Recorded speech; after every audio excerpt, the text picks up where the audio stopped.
దైవ భయం లేకపోవడం. కొన్ని ఉదాహరణలు చెప్తాను, మీరు ఫీల్ అవ్వకండి.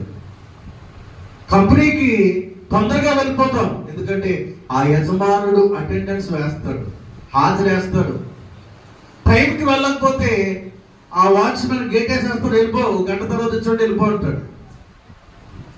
స్కూల్స్ లో ఆ టీచర్స్ కి ఇప్పుడు అన్ని రూల్స్ వచ్చేసినాయి.